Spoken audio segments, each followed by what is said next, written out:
മാരുമോ യബീതു യുജാഫി ജൻബഹു അൻ ഫിറാശിഹി ഇദസ്തസ്ഖലത് ബിൽ മുശ്രികീനൽ മബാജി. നബിയും സഹാബിമാരുമൊക്കെ അല്ലാഹുവോട് വലിയ സജീവമായ പ്രാർത്ഥനകളിൽ മുഴുകിയവരായിരുന്നു. ഇന്നും അങ്ങനെ തന്നെയാണ് നടന്നുകൊണ്ടിരിക്കുന്നത് സമൂഹത്തിൽ. നിങ്ങൾ നോക്കൂ, സമൂഹം ഭൂരിപക്ഷവും വിനോദത്തിലും തെമ്മാടിത്തത്തിലും ധിക്കാരത്തിലുമായി രാവുകൾ ഇങ്ങനെ കഴിച്ചുകൂട്ടുന്നു. ഹോട്ടലുകളിലും ക്ലബ്ബുകളിലും അതുപോലെ തന്നെ പല സ്ഥലങ്ങളിലും. ഈമാനുള്ള മനുഷ്യന്മാര് ഏതെങ്കിലും കോണുകളിൽ ഉണ്ടെങ്കിൽ അവര് പ്രാർത്ഥനയിലും നിസ്കാരത്തിലും തഹജ്ജുദിലും ഖുർആനോത്തിലും അല്ലാഹുവോട് പ്രാർത്ഥിച്ചുകൊണ്ടുമൊക്കെ അവര് കഴിച്ചുകൂട്ടുന്നു. അവര് നേരത്തെ ഉറങ്ങുന്നു, നേരത്തെ എഴുന്നേൽക്കുന്നു, അല്ലാഹുവിനോട് പ്രാർത്ഥിച്ചുകൊണ്ടിരിക്കുന്നു. കഴിയുന്നത്ര ഓരോരുത്തർക്കും ഈ മേഖലയിൽ എത്രയാണ് കഴിയുക എങ്കിൽ അതാണ് നബി സല്ലല്ലാഹു അലൈഹി വസല്ലം പറഞ്ഞതെന്താ, ലിയുസല്ലി അഹദുക്കും നശാതഹു, നിങ്ങൾക്ക് നല്ല ഉന്മേഷമുള്ള അവസരത്തിൽ നിസ്കരിക്കൂ. നിങ്ങൾക്ക് തളർച്ച തോന്നിയാൽ, ആലസ്യം തോന്നിയാൽ, ഉറക്കം വന്നുകൊണ്ട് ഉറക്കം തൂങ്ങിക്കൊണ്ട് ചെയ്യേണ്ട പണിയല്ല, നല്ല മനസ്സാന്നിധ്യം ഉണ്ടെങ്കിൽ ചെയ്യേണ്ട പണിയാണ്. അങ്ങനെ ഉറക്കവും മയക്കുമൊക്കെ തോന്നുകയാണെങ്കിൽ ഫൽയർഖുദ്, കിടന്നുറങ്ങൂ. മാത്രമല്ല അവിടുന്ന് പറഞ്ഞു, ഖുദൂ ബിൽ അഅമാലി മാ തുതീഖൂന, നിങ്ങൾക്ക് കഴിയുന്ന അമലുകൾ മുറുകെ പിടിക്കൂ. ഫവല്ലാഹി ലാ യമല്ലല്ലാഹു ഹത്താ തമല്ലു, നിങ്ങൾ മടുക്കുവോളം അല്ലാഹു ഒരിക്കലും നിങ്ങളിൽ നിന്ന് പിന്മാറുകയില്ല എന്ന് പറഞ്ഞാൽ നല്ല ഉന്മേഷത്തോടുകൂടി അല്പമെങ്കിലും സഹാബിമാര് പറയുന്നത് കാണാം, അലൈക്കും ബിസ്സലാത്തിൽ ലൈൽ, രാത്രിയിലെ നമസ്കാരം നിങ്ങൾ മുറുകെ പിടിക്കണേ. വലൗ റക്അ, ഒരു റക്അത്തെങ്കിലും അത് ഒരിക്കലും വിടാൻ പാടില്ല എന്നാണ്. ഒരാൾ ദീർഘമായി എല്ലാ ദിവസവും രാത്രി കൃത്യമായി എഴുന്നേറ്റ് നമസ്കരിക്കുന്ന ഒരാൾക്ക് ഒരു ദിവസം ഉറക്കത്തിൽപ്പെട്ട് അയാൾക്ക് നിർവഹിക്കാൻ സാധിച്ചിട്ടില്ലെങ്കിൽ പോലും ഇസ്ലാമിൽ ഇളവുണ്ട്. ദുഹാ സമയത്ത് അയാൾക്കത് വീണ്ടെടുക്കാം. ദുഹാ സമയത്ത് അയാൾക്കത് വീണ്ടെടുക്കാം. 3 നിസ്കരിക്കുന്ന വ്യക്തിയാണ് ഉറങ്ങിപ്പോയത്, നിസ്കരിക്കാൻ സാധിച്ചില്ല എങ്കിൽ അയാൾക്ക് ദുഹാ സമയത്ത് 4 ആക്കി നമസ്കരിക്കാം. 11 സ്ഥിരമായി നമസ്കരിക്കുന്ന വ്യക്തിയാണെങ്കിൽ അയാൾക്കൊരു 12 റക്അത്തായിക്കൊണ്ട് ളുഹറിന്റെ മുമ്പായി, അതുപോലെ തന്നെ സൂര്യൻ ഉദിച്ച് ഒരു 15-20 മിനിറ്റ് കഴിഞ്ഞതിന് ശേഷം ളുഹറിന്റെ മുമ്പായി അയാൾക്കത് നിർവഹിക്കാം. ഇങ്ങനെയൊക്കെ നിർവഹിക്കാൻ ഇസ്ലാം ഏറ്റവും പ്രോത്സാഹനം നൽകിയ ഏറ്റവും പുണ്യകരമായ ഈ സംഗതി നിർവഹിക്കുന്നതിന് പലപ്പോഴും മനുഷ്യന് തടസ്സമാകുന്നത് വളരെ വൈകിയുള്ള ഉറക്കമാണ്. വളരെ വൈകിയുള്ള ഉറക്കം. പണ്ഡിത ലോകം പറയുന്നു, ചില കാര്യങ്ങൾ ശ്രദ്ധിച്ചാൽ നമുക്ക് എഴുന്നേൽക്കാൻ സാധിക്കുമെന്ന്. ഒന്ന്, രാത്രിയിൽ ഉറങ്ങുന്നതിന് മുമ്പ് കഴിക്കുന്ന ഭക്ഷണത്തിന്റെ അളവ് കുറക്കുക. വളരെ വയറ് വിട്ട് വളരെ സുഭിക്ഷമായ നിലക്ക് ഭക്ഷണം കഴിച്ചാൽ ആ വലിയ ക്ഷീണത്തിൽ അവനങ്ങ് ഭയങ്കരമായ ഒരു ഉറക്കിലേക്ക് പോകും. അവന് ഉണരാൻ കഴിയില്ല. ശരീരത്തിന് വല്ലാത്ത തളർച്ച തോന്നും, വലിയ ഒരു ആലസ്യം തോന്നും. അതേ അവസരത്തിൽ രാത്രിയിലെ ഭക്ഷണം വളരെ മിതമാക്കി കഴിഞ്ഞാൽ അവൻ ആ നിലക്കുള്ള ഒരു ഉന്മേഷക്കുറവില്ലാതെ എഴുന്നേൽക്കാൻ സാധിക്കും. കഴിയുന്നത്ര നേരത്തെ ഉറങ്ങുക. മനുഷ്യന് പ്രയാസമുള്ളത് കൊണ്ട് സമയം ദീർഘിപ്പിക്കേണ്ടി വരാറുണ്ട്. എന്നാൽ കഴിയുന്നത്ര നേരത്തെ ഉറങ്ങുക. അതുപോലെ തന്നെ പണ്ഡിതന്മാർ പറയുന്നത്, പകൽ സമയത്ത് ഒഴിവ് കിട്ടുമെങ്കിൽ അല്പനേരം ഉറങ്ങുക. ആ ഉറക്കിന്റെ പോലും ലക്ഷ്യമെന്തായിരിക്കണം?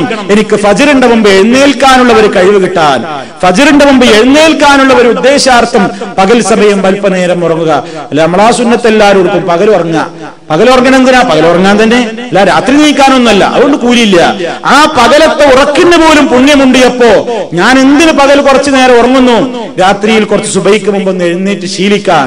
അങ്ങനെ ശീലിക്കാനുള്ള പ്രത്യേകമായ നിയമങ്ങൾ, അതുപോലെ തന്നെ അങ്ങനെ എഴുന്നേൽക്കാൻ സഹായകമാകുന്ന ചില സഹായകരമായ കാര്യങ്ങൾ പണ്ഡിത ലോകം ഉണർത്തുന്നു. ഉറക്കത്തിന്റെ മര്യാദകൾ പാലിച്ചുകൊണ്ട് കിടന്നിറങ്ങുന്ന ദിവസം നമുക്ക് എഴുന്നേൽക്കാൻ സാധിക്കുമെന്നാണ്. ഉറക്കിന്റെ നിയമങ്ങൾ പാലിച്ചുകൊണ്ട് കിടക്കുന്ന ദിവസം എഴുന്നേൽക്കാൻ സാധിക്കുമെന്നാണ്. എന്താ ഉറക്കിന്റെ നിയമം? സമ്പൂർണമായ ഉളു എടുക്കുക. ഉളു എടുത്ത് ആ നിലയ്ക്ക് ഇസ്ലാമികമായി ഉറങ്ങാൻ പോകുമ്പോ എന്താ നമ്മളോട് പറഞ്ഞത്? ദിക്റുകൾ ചൊല്ലാൻ പറഞ്ഞു. ആയത്തുൽ കുർസി പാരായണം ചെയ്യണം. ആമനർ റസൂലു എന്ന വിശുദ്ധ ഖുർആനിലെ അൽ ബഖറയുടെ അവസാന വചനങ്ങൾ പാരായണം ചെയ്യണം. ഖുൽ യാ അയ്യുഹൽ കാഫിറൂൻ പാരായണം ചെയ്യണം. സൂറത്തുൽ ഇഖ്ലാസും മുഅവ്വറത്തൈനിയും പാരായണം ചെയ്യണം. അതുപോലെ തന്നെ സുബ്ഹാനല്ലാഹ് 33 തവണ, അൽഹംദുലില്ലാഹ് 33 തവണ, അല്ലാഹു അക്ബർ 34 തവണ. അതുപോലെ തന്നെ ആ പ്രത്യേകമായ കുറെ ദുആകളുണ്ട്. അതുപോലെ കിടത്തത്തിന്റെ രൂപം, ആദ്യം കിടക്കുമ്പോൾ വലതു ഭാഗം ചെരിഞ്ഞ് വലത്തെ കൈപ്പത്തിയിൽ കവിള് ഈ ഭാഗം ചേർത്ത് വെച്ചുകൊണ്ട് റബ്ബി ഖിനി അദാബക യൗമ തുബഅസു ഇബാദക, അല്ലാഹുവേ നിന്റെ അടിമകളൊക്കെ നാളെ മഹ്ശറിൽ ഇങ്ങനെ നിന്റെ കോടതിയിലേക്ക് ഉയർത്തെഴുന്നേൽപ്പിക്കപ്പെടുന്ന ആ ദിവസത്തിൽ അല്ലാഹ് നിന്റെ ശിക്ഷയിൽ നിന്ന് നീ എന്നെ കാത്തുകൊള്ളണേ എന്ന് മനസ്സറിഞ്ഞുകൊണ്ട് 3 തവണ പറയുക. അങ്ങനെ പ്രാർത്ഥനാ നിരതമായ മനസ്സോട് അവസാനം പറയുന്ന വാക്ക് ആമൻതു ബി കിതാബിക്കല്ലദീ അൻസൽത വബി നബിയിക്കല്ലദീ അർസൽത, അല്ലാഹുവേ ഞാൻ നിന്റെ കിതാബിൽ വിശ്വസിച്ചിരിക്കുന്നു, നീ ഞങ്ങൾക്ക് അയച്ച നബിയിലും ഞങ്ങൾ വിശ്വസിച്ചിരിക്കുന്നു എന്ന അവസാനം അതും പറഞ്ഞുകൊണ്ട് ഒരാൾ കിടന്നുറങ്ങുമ്പോ എനിക്ക് രാത്രിയിൽ ഫജ്റിന്റെ മുമ്പ് ഒരല്പം മുമ്പെങ്കിലും എഴുന്നേൽക്കണം, തഹജ്ജുദ് നിസ്കരിക്കണം എന്ന നിയത്തോടെ കിടന്നാൽ നമുക്ക് എഴുന്നേൽക്കാൻ സാധിച്ചിരിക്കും, സംശയമില്ല. ഇനി സാധിച്ചില്ല എന്ന് ഏതെങ്കിലും ഒരു ദിവസം കഴിഞ്ഞില്ലെങ്കിലും അള്ളാഹു അതിന്റെ പ്രതിഫലം നമുക്ക് രേഖപ്പെടുത്താതിരിക്കില്ല. കാരണം സദുദ്ദേശമാണ്, നമ്മുടെ നിയ്യത്തിനാണ്.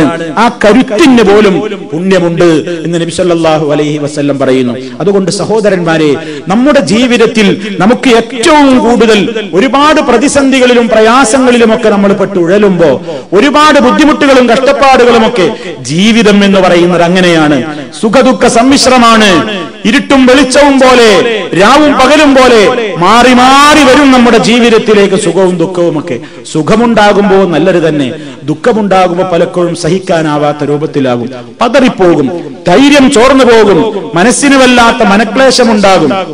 പല പ്രതിസന്ധികൾ, മക്കൾ കാരണത്താൽ ദുഃഖിക്കുന്ന ആളുകളുണ്ട്, മാതാപിതാക്കൾ കാരണം ദുഃഖിക്കുന്നവരുണ്ട്, ധനം കാരണം ദുഃഖിക്കുന്നവരുണ്ട്, ധനമില്ലായ്മ കാരണം ദുഃഖിക്കുന്നവരുണ്ട്, കുടുംബ പ്രശ്നങ്ങളാൽ സങ്കടപ്പെടുന്നവരുണ്ട്, ഒരുപാട് കാര്യങ്ങളാൽ ദാമ്പത്യ ജീവിതം വളരെ പ്രയാസത്തിലായി കൊണ്ട് കഷ്ടപ്പെടുന്നവരുണ്ട്. എന്തെന്ത് പ്രതിസന്ധികൾ മനുഷ്യന്റെ ജീവിതത്തിലുണ്ടോ എല്ലാം അറിയാവുന്ന നാഥന്റെ മുമ്പിൽ പ്രയാസങ്ങളുടെ ബാണ്ഡങ്ങൾ ഓരോന്നോരോന്നായി ആരാരും അറിയാതെ ഒറ്റക്കല്ലാന്റെ മുമ്പിൽ ഇറക്കി വെച്ചുകൊണ്ട് മനസ്സിനൊരു വല്ലാത്ത കരുത്ത് കിട്ടുന്ന നേരമാണ്.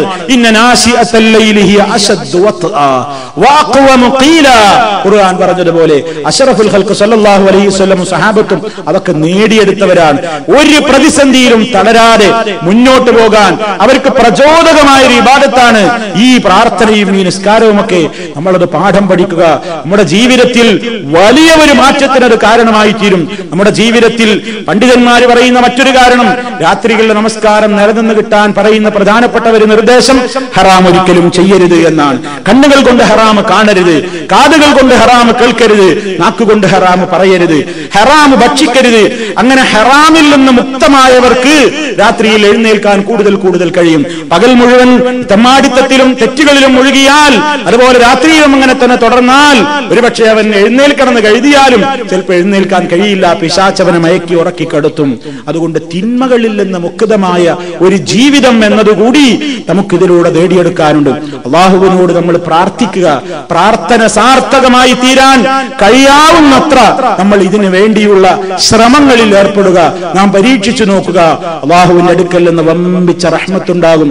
സർവശക്തനായ നാഥൻ നമ്മുടെ എല്ലാ ദുന്യവിയും ഉഖ്റവിയുമായ പ്രതിസന്ധികൾക്ക് പരിഹാരമാകുന്ന നിലക്ക് അവനോട് ഇബാദത്തിലൂടെ അടുത്ത് അവന്റെ ഏറ്റവും വലിയ തൃപ്തിയും പൊരുത്തവും നേടിയെടുക്കുന്ന നല്ലവരിൽ നമ്മെ എല്ലാവരെയും ഉൾപ്പെടുത്തി അനുഗ്രഹിക്കുമാറാകട്ടെ. നമ്മിൽ വന്നുപോയിട്ടുള്ള ചെറുതും വലുതുമായ എല്ലാ വീഴ്ചകളും പുറത്തുകൊണ്ട് അല്ലാഹു പരിഹരിക്കുമാറാകട്ടെ. അല്ലാഹുമ്മ റബ്ബനാ തഖബ്ബൽ മിന്നാ ഇന്നക അൻതസ് സമീഉൽ അലീം വതുബ് അലൈനാ ഇന്നക അൻതത് തവ്വാബുർ റഹീം വഗ്ഫിർ ലനാ ഇന്നക അൻതൽ ഗഫൂറുർ റഹീം തവഫനാ മുസ്ലിമീന വഅൽഹിഖ്നാ ബിസ്സാലിഹീൻ വൽഹംദുലില്ലാഹി റബ്ബിൽ ആലമീൻ.